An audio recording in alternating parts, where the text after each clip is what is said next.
Alright, so a few of the ladies of my scroll saw group was asking about sanders, and I've purchased from this company a couple times. I don't own a mouse sander, and they were talking about mouse sanders, so I figured I would do a unboxing and a test and see if it's good for, my group.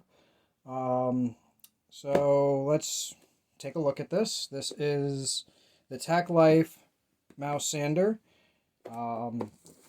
We'll get this open. As you can see, I basically just received it, so I have no idea what it's going to look like and how well it's going to work, but it's got pretty good reviews.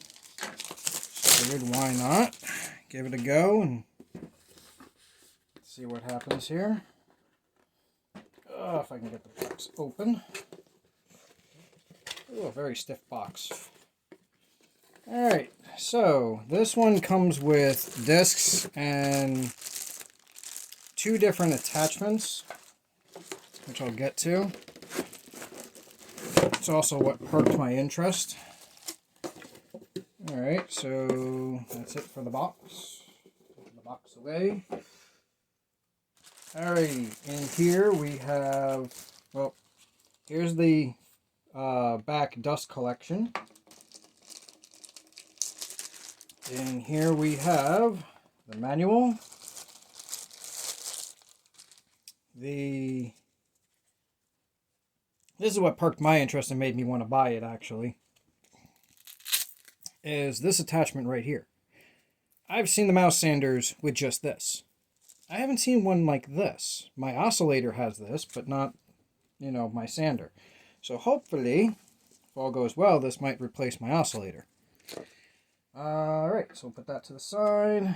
Let's get the sander undone. I'm just tossing things. Alright, so we have a standard shape. Typical 6-point. This comes with 80 grit. I don't think there's any... let's see, we got 120. Alright, so we got 80 grit and 120 grit that comes with it. I'm guessing the same here.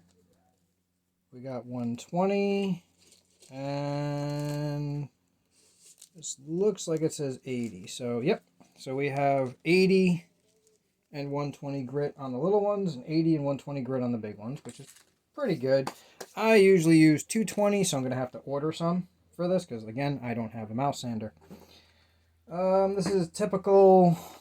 Is this a latch or just Velcroed? This looks like it's just a Velcro bottom versus a hook and latch. So it's still going to hold very well and be easy to replace. Slap it on. We're good to go. You have your on and off switch up here. Okay. Which is pretty easy to get to. It does actually feel a little bulky in my hand, but it's not too bad. For a mouse sander, I would expect it to be a little more lower profile, but all the weight's on top, so that's actually kind of good because that means you get an even pressure all the way around. Without looking at the manual, I presume we can slide this on there, like so. How I'm going to get that off, I don't know. But there's your backer. There's the full size. This is roughly at full length about a little under 10 inches long. Which isn't too bad. But again, all the weight is here, so everything's going to stay centered.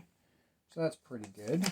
As for the attachments, I'm actually using a manual for once. I usually just wing it. In fact, I'm going to wing it. I presume these two pins will release this. Or not. Okay, let's see. Manual. Check.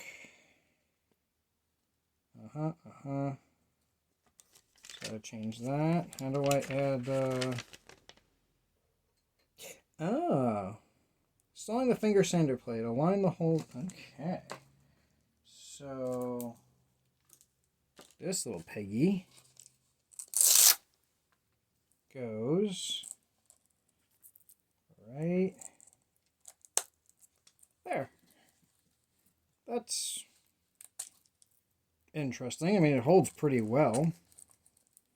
I mean, you're really not going to be putting a lot of pressure on that type of piece, but that's actually pretty cool. I can see myself getting into the small areas, sanding around. So that's pretty neat.